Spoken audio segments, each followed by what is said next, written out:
Welcome back. Here is a nice example. It is called the Heaviside function H. It is defined as follows. This is called piecewise defined when you have a brace like this. What it means is H, the function name is H, at t is 0 if t is less than 0. So when t is less than 0, notice the blue line determines the height. Height of H is 0.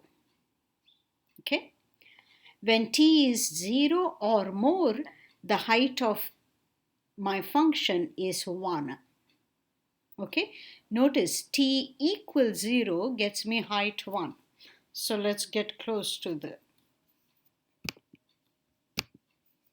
graph here. When t is 0, the solid point is at 1. So to the left of 0, my height is 0. At 0, height jumps to 1. And after 0, height continues to be 1. Okay?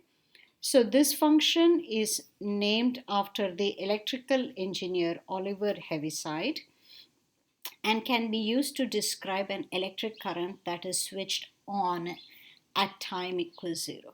Okay? Current was 0 before it, and at 0 time, you switched on the current. What happens to the limit? As t approaches 0 from the left, ht approaches 0. As t approaches 0 from the right, ht approaches 1. So there is no single number. That is why we say limit of ht as t approaches 0 does not exist, because from the left and from the right we don't agree. From the left, limit is 0. From the right, limit is 1. So we don't agree. Therefore, left hand limit is not equal to right hand limit. In other words, limit does not exist.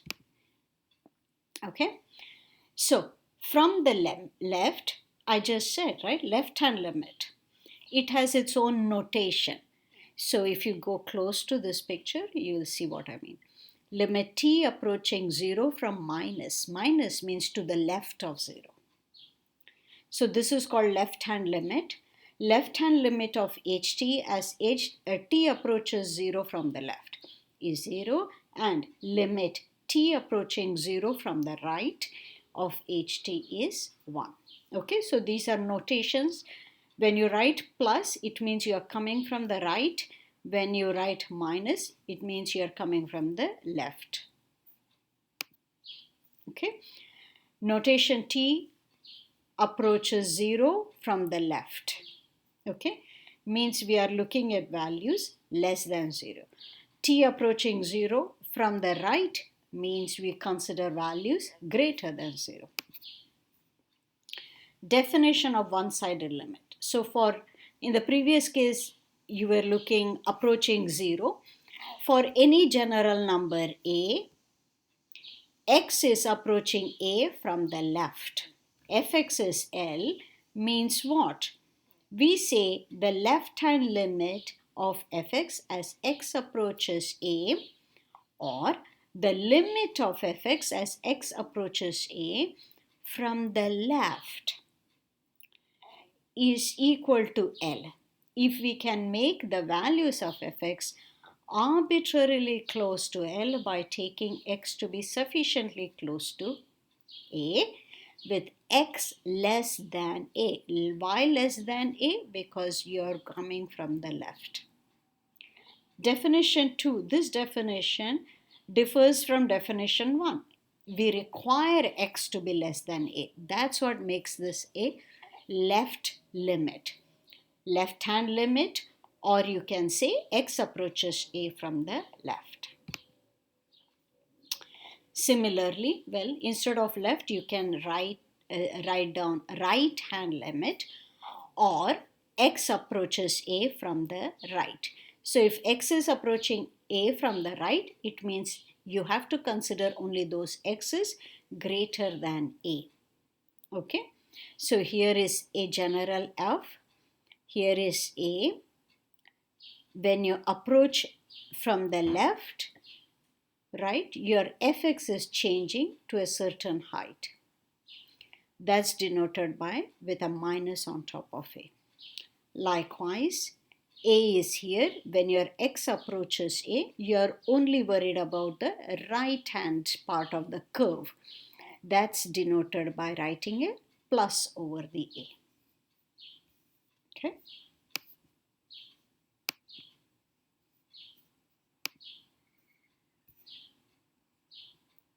So, what about one-sided limits and the limit itself?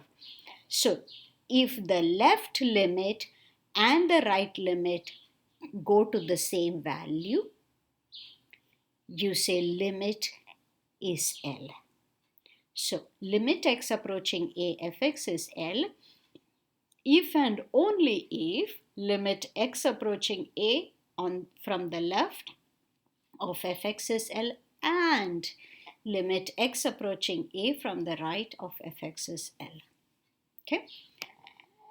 So, here is a picture. What's happening? Look, it's broken. Here is 2, right? From the left, limit is 3.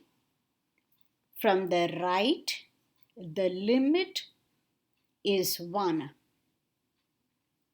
They disagree, so limit does not exist.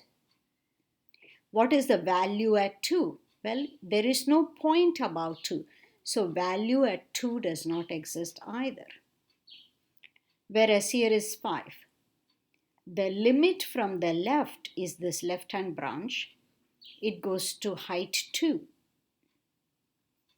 What about right? The limit from the right, the branch also approaches height 2.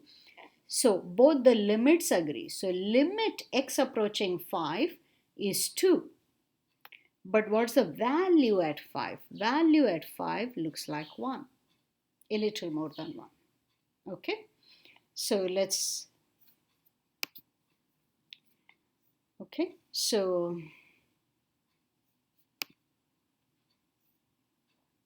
Okay, it's exactly what we spoke right now. So I hope this is clear. If it is not clear, let me explain a little better here in writing. Yes. So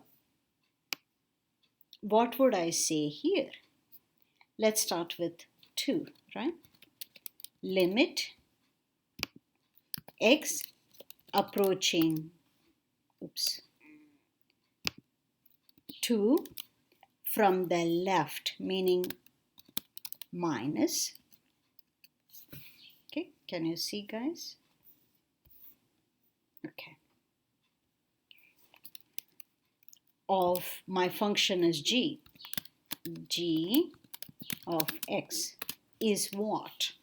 When x is approaching 2 from the left, my graph is going towards height 3.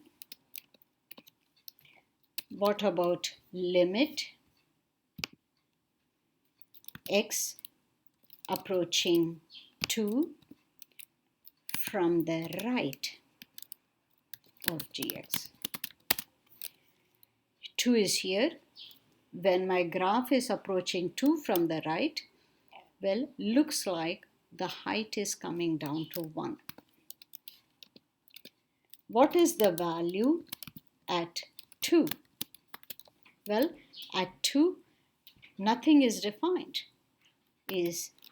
Does not exist, or you can say undefined. Okay? Notice these two left-hand limit is not the same as right-hand limit. So limit x approaching 2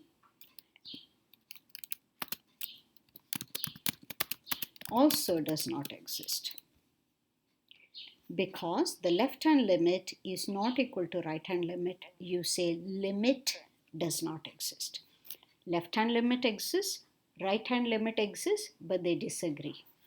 So limit does not exist. Value also does not exist because there is no point above. Okay. Now let's try the number 5. Limit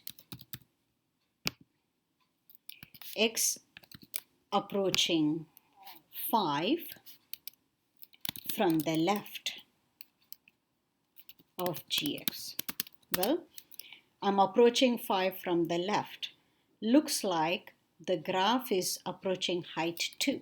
Okay, I'm guessing here, of course. Whereas limit x approaching 5 from the right gx. So I'm approaching 5 from the right. Well, looks like I'm approaching the same height. That's good. So limit, the two branches agree. So limit x approaching 5 of gx is 2. Whereas what is the value at 5? Well, at 5, what height do I get? This looks like, well, maybe 1, let's say 1.2. Okay, so limit can be different from value. All right, I'll stop this video now because it's getting a bit long.